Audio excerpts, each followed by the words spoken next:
Hello, I'm Christian Lee, business journalist for SBC Media, and today I'm joined with Duncan Garvie, head of ADR Services at casinoreviews.com at the Dealing Me Out conference. We've just come for a chat on fake games and the rise of fake games with Jack Crabtree from GameCheck.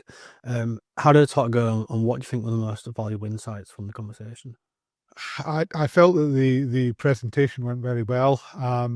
It's I'm lucky. It's a subject that hasn't been spoken about a lot, so it comes across as fresh to a lot of the audience.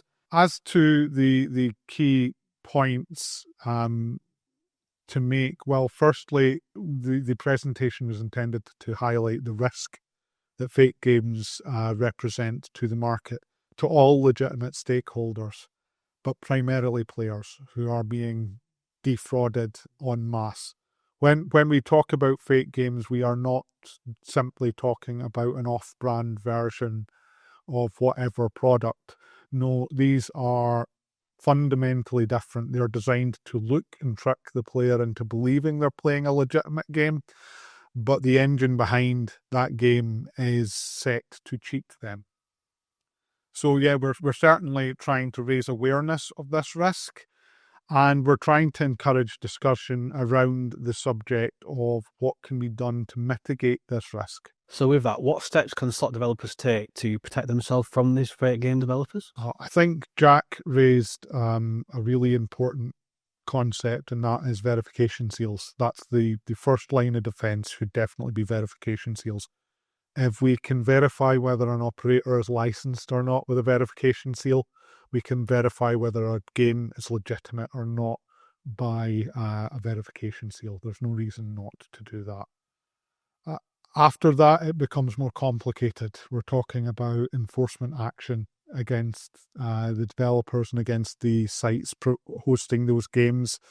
It becomes very complicated, involving multiple jurisdictions.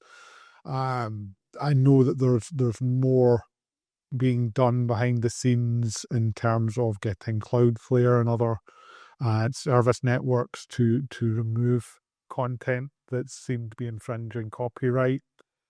So that's another option. And then, of course, yeah, you've got GameCheck, who are basically launching a service that will allow consumers to check directly. And if we can educate consumers to look, then that's half the battle won. It's also something that there'll be many people in the general public that don't even know that it is a problem. How can what can we do to educate the general public on the issue of fake games and protect them from the consequences of them? There's a big part of that has to be education. For a lot of years now, we have avoided talking about fake games. Now, there's been good reason for that. We don't want to, much like the black market, we don't want to inadvertently promote unscrupulous operators, but we've tried that for a decade and it's not worked. We need to start shining a light on this. We need to change our approach and see if we can find another viable strategy. But yes, education is going to have to become part of that. That means that we need to do better at communicating to consumers about how they differentiate between a licensed and an unlicensed operator. It means we need to do better at communicating to consumers what the risks are when they go unlicensed, because what we're talking about with fake games aren't just, it's not an Aldi version of a NetEnt game. No, these are rigged games. These are games that are set up to cheat the player, to take their money as quickly as possible. If consumers understood that they don't have a viable chance of winning when playing a rigged game, that would make a big difference. During the talk, you cited research that over 50% of games on Kick were highly likely to be fake games. How has the increase in slot streamers increased the prevalence of fake games, and also what impact has that had on consumers? I wouldn't like to comment specifically on how one is correlated with the other, because I don't have the data to back that up. All I can say is that having in our sample of about 20 different streamers on Kick, we identified 55% of them to be advertising gambling operators that we thought were highly likely to be using fake games. So what we're seeing there, especially with markets, streaming markets like Kick, where influencers are prevalent, these influencers have an audience that naturally demographically skews young. So what we're doing is sending younger cohorts who are more vulnerable to gambling to operators that are then using cheating games to defraud them. That's obviously a very uncomfortable dynamic. You've previously spoken about how you need to have the more harmonious relationships with affiliates. What can the industry do to sort of fix that relationship and work in a way that will have an impact on them? The truth is, I mean, the affiliate sector has had quite a negative reputation for a long time, and part of that is unscrupulous marketing practices that affiliates have engaged in, but it is not all affiliates that have behaved that way. And the other stakeholders in the sector haven't necessarily responded to this in the most positive way. They have broad brushed the affiliate sector and distanced themselves from them. We've engaged in othering. We've made the affiliate sector feel like it's not welcome in the conversation. Now, the truth of the matter is that we need to do a far better job at communicating with a gambling audience about how to play safely. It doesn't always have to be about how to not play. It can be about how to play safely, how to minimize harm, how to stay within your affordability bracket. There is no group that is better at communicating with that audience than affiliates. So it's crucial that we find ways to build bridges with the affiliate community, that we bring them into the conversation, that we make them feel valued and welcome if we're going to reach the audience that we need to reach. Switching focus a little bit, you have a lot of expertise in dispute resolution. Why is it such a challenge for the industry, and why is it so important to get it right? Gambling is a unique product.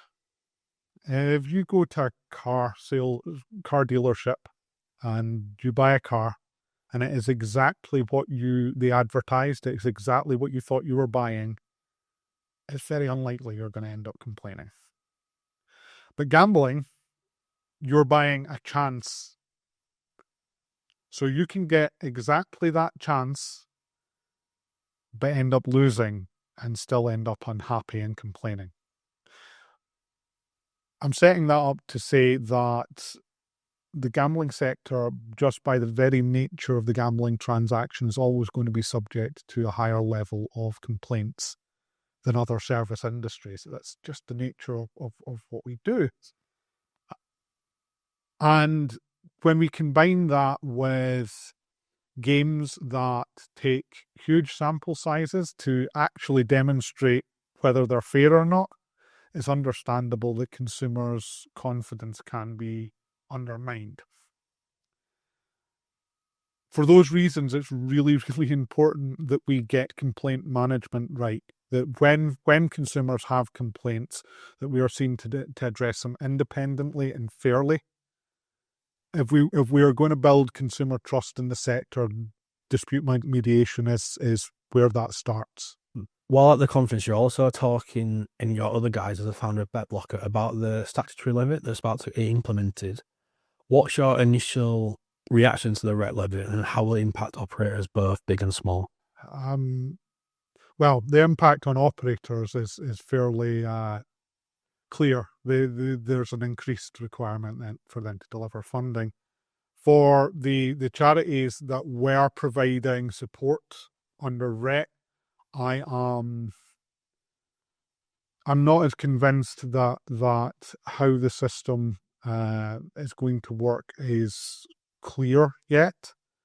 And unfortunately, the incoming commissioners haven't always been supportive of the RET charities that have been delivering the service up till now. I have a lot of concerns that we're going to see a very polarized conversation around the levy that excludes any organisation that would work cooperatively with the industry rather than taking an prohibitionist position. I hope that my concerns prove unfounded, and I hope that the incoming commissioners are open, cooperative, and engaging in that dialogue. But at the moment, I'm not convinced. With that, as you say, the NHS will now become responsible for distributing the funds to do with treatment and prevention. How do you think this will impact the delivery of services? The signalling that's happened to date seems to suggest that it's going to take a public health approach, where you're going to see the funding being spent to try and reduce the engagement with gambling across the spectrum. Now, this is the key distinction. There's a difference between reducing gambling harms and reducing gambling, but those lines get blurred when we take a public health approach that just views it as a necessity to reduce gambling. My hope, well, my biggest concern about that is that when we speak to our audience in the language of harm and risk, it engages a sector of the audience that feel like they have been harmed or experienced some sort of gambling harm. But for a large proportion of the audience who do not identify as having experienced gambling harm, they just switch off. So perfect. Plenty to think about across a lot of different sectors. Thanks for joining us and enjoy the rest of the talk. It was great to meet you, Christian. Thanks for having me.